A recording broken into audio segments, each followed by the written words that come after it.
Hey, thanks for joining me for another video today. Today we're going to be talking about step number 2 in our spring lawn care process, and that's going to be pre-emergence.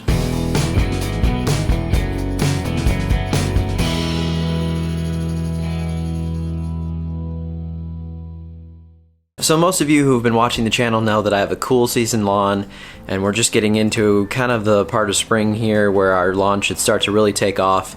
So for those of you who are down south a little bit more than me, then you're probably already through this part a little bit. But if you haven't applied a pre-emergent yet, there's probably still time to apply some kind of product. So this information will apply to you as well, just that the timing might be a little bit different for those down in the southern part of the country. So first off, let's start out with what is a pre-emergent. A pre-emergent is going to be a product that we use to try to prevent weeds. Then the obvious question becomes, which specific weeds are we going to be preventing with this product? So you can see here we have a whole list of weeds that are going to be controlled with this product, but mainly when we think about pre-emergents, people are probably talking about preventing crabgrass. Now crabgrass can be a pretty invasive weed in a yard. If you've had it in the past in your yard or you're just getting started on lawn care, then it's a good idea to try to prevent this weed before it starts taking over your yard in the summertime. So that's really the intention here of our pre-emergent application, but of course there's a few other weeds in there as well that might be in your yard that we can go ahead and prevent with this product too.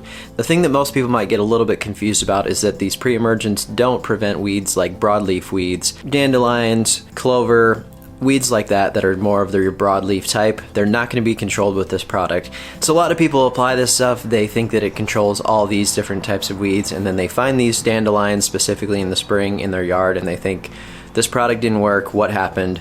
But really, it just does not prevent those weeds at all. Those types of weeds are usually pretty easily controlled with just an over-the-counter product like Weed B Gone, or if you're a little more experienced user, you can get some other herbicides as well that will pretty easily control these types of weeds. But crabgrass we want to try to prevent again in the spring, because as it gets to the midsummer, if you've had a crabgrass problem before, you know that it can really get raging in the heat and it can really start to take over an entire area. So then the next thing we need to know is, when do we need to apply this product? And that's when soil temperatures are going to come into play here. We can actually target a specific time frame with soil temperatures on when we need to get this product applied. Now that's what you see right here with me testing with a thermometer. I have a few videos on this in the past here from early spring as well where I've been testing the temperature. And our target temperature for the soil is going to be 55 degrees. Once 55 degrees happens, then we start to get some germination of crabgrass, and that's when we want to get this pre-emergent down before that happens, so that hopefully we can prevent as many things as possible. So as the crabgrass starts to germinate, it gets to this barrier that we've created with the crabgrass preventer, and then this is when the crabgrass is prevented from growing any farther at this point. So you can grab a soil thermometer like I have here, just a simple one, test the temperatures, or there's another handy little tool online called the GRANULAR tool. And that's going to give us not only what's happened in the past for soil temperatures, you can go back and search years ago, search last year, see when you might have reached 55 degrees, but it's also going to give us current temperatures, a fairly close ballpark, but again, your yard might be a little bit different. That's why I like to use the soil thermometer here in my yard and see what's actually going on so I can target a specific thing. But if you want a general look at your soil temperatures, go ahead and check that GRANULAR tool. So if you live up north even farther than I do, then you might not be there yet as far as 55 degree temps go.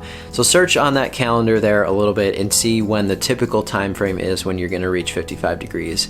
And just kind of have that in your mind as a target date for a little bit before that, and if you happen to be a little bit after that as well, we're okay here, but make sure you get somewhere into that window there where you want to apply around the 55 degree mark. Well, there's many different things you can use. If you're a person that likes to just go to a big box store, Lowe's, Home Depot, Menards, that type of thing, you will likely find some kind of product there. And the two different chemicals that we're targeting here would be prodiamine and dithiopyr. So either of these are going to work, but in my application today, I'm going to be using prodiamine. When you go to the store, look at the actual bag and see what's on there, and you want to be targeting these two chemicals if possible. Also, what tends to happen when you use these store-bought products is that they're mixed with fertilizer. For me, I would rather target my fertilizer on its own because I like to have specific timing on that. If you're looking though to get this down all in one application, of course you can use one of these products. I would target one that's probably not super high nitrogen if possible, and that way you're not putting down too much nitrogen here along with your application, and you can kind of target your other fertilizer apps. There's other products though today that are just the crabgrass preventer, and I'll show you one today, and then also we're going to talk a little bit about the one that the Lawn Care Nut is selling this year as well. Many of you have picked it up, so if you haven't applied yet, I just want to mention that as well so you kind of understand how to use the product. And if you do have the product from Alan this year, then he does have a pre-emergent guide that's free. So if you want some more in-depth information on that product and then also on pre-emergents in general for cool and warm season, go ahead and grab that guide because it's free and there's also a lot of great information in there. The next thing that's very important to note is that you need to follow the label on your product. So what we're using here today as an example might not be exactly like what you're using, so it's very important that you follow the label rates as far as the maximums that you can apply per year. These are very important things that we need to note. When looking at this year, I'm going to be doing what's called split applications. We could put down one application right now that would cover many months, up to probably 6 months or a little bit more. But what happens with that is that there's just various things that could have it wear off a little earlier. Maybe heat in the summer, maybe traffic, maybe a lot of rain. There's different factors that could have it wear off. So what we're going to do now is apply half the amount that we want to apply for the year right now, and then half the amount about 45 days later, somewhere in that window. We can look for a soil temp of about 70 for our next application. So make note of when you applied your first application if you're going to split them like this, and then make sure that you're targeting around 70 and about 45 days after your first app. There's studies that have been done around this that have shown that there's a little bit more control with doing a process like this. The numbers say that splitting them is just a little bit more effective. So it's not too much extra work to just split these applications and make sure we get as good a coverage as possible. So this is the product that I bought off Amazon. The reason that I did so is that I have a small area that I'm covering right now, and this comes in a smaller bag. Most of them are in a much larger bag, and there's nothing wrong with buying that if you want to store it, but I tend to like to not keep a bunch of stuff around if I don't have to. This is only an 18-pound bag, so it works for me a little bit better. Now, I'm not applying to all areas of my yard, and this is another thing that you need to remember is that if you're planning on doing any kind of seeding in the spring here, maybe you're fixing some bare spots or maybe you're overseeding an area that's thin, I have a whole video on spring seeding and maybe why you want to do that or not do it, so you can check that out. But I have my front yard here where I did some seeding late in the fall. I want to do a little bit more work to it this spring, so I'm not going to be applying my pre-emergent there because I want to do a little bit more overseeding.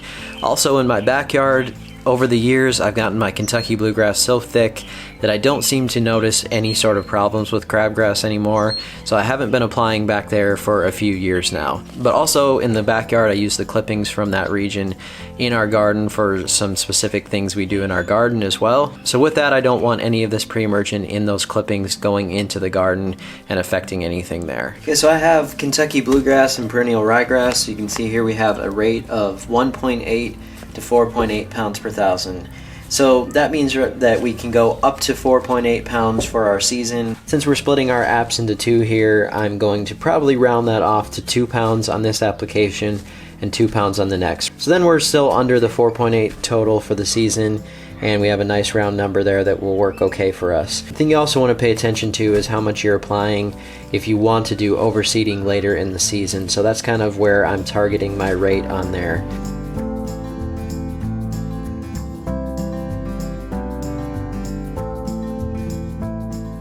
So I'm going to make sure I have what I need in my spreader.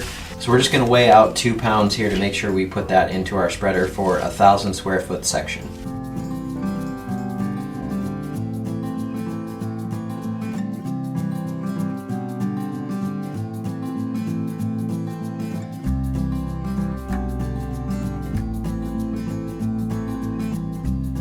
Alright, so it's going to give us some settings here on what to use for your broadcast spreader setting. I prefer to kind of set this at a low setting for me and just kind of go over the area more if I need to. That way I know that I'm putting out that amount of product evenly over that whole area. I also put out a video recently on how to calibrate a spreader so that you know for your spreader what settings work best for you by your walk speed, and making sure that when you want to cover 1,000 square feet with a specific amount of product, you can dial that in pretty closely and actually put that down.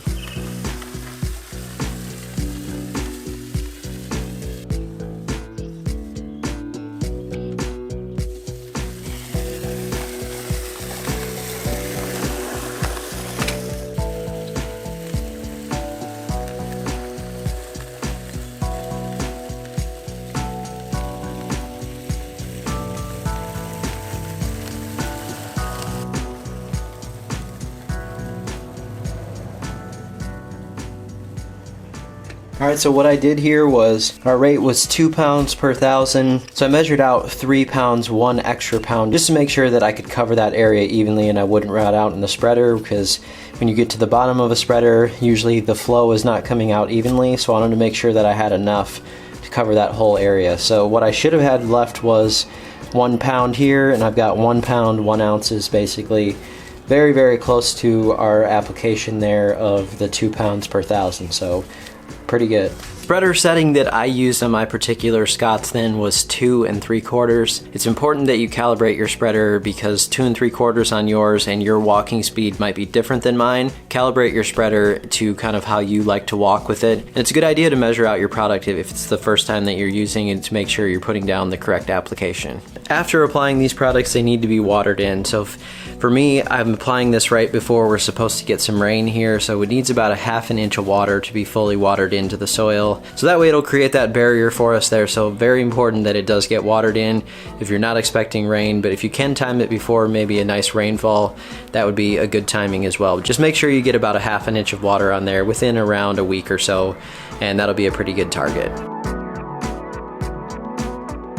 So what if you missed your timing here and it's over 55 degrees in your soil? Well, you can still apply these products even if it's over time. Not all of the crabgrass is going to germinate all at that 55 degree mark. It's going to take a little bit more time for some of the seeds. Some of them will pop at 55, some won't, some will be a little bit farther along. It still wouldn't be a bad idea to apply this if you've missed your window there. Second thing is if you're a little bit later, you might want to target a product like dithiopyr, or Dimension is the brand name of it. That one can have a little bit of post-emergent control, meaning when the crabgrass plant actually comes up. If it's in its early stages right there before it starts to leaf out too much, it can actually kill some of these plants as well. So it has kind of a double action there. So that would be a product that I might look at if you've missed your window here. But prodiamine tends to last a little bit longer in the soil and stick a little bit better for your early applications. But either one will work. You can use either thing. You could have applied Dimension now, Dimension in June as well. Don't get too caught up on the details of those two different products. Okay, so I know that was a ton of info today, so there might be something more in there that needs a little bit of clarification, or you might have some questions.